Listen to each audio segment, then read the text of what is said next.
Scholarship open na for application.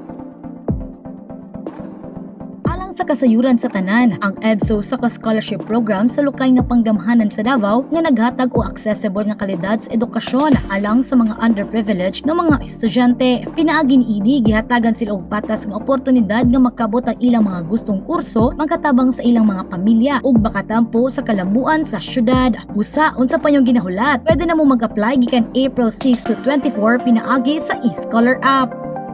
Para sa mga bagong aplikante, bisitahan lang ang ebso-escholar.davocity.gov.ph. Click login. Then create account o kompletuha ang registration form. I-check ang inyong email para sa verification link ug iset ang inyong password. Human ana, pwede na mo magsugod sa inyong application sulod sa system. Daghang kurso ang pwede ninyong pilion para sa education, IT, health ug social sciences. Ayaw palang pasang oportunidad. Apply now and become an EBSO Scholar.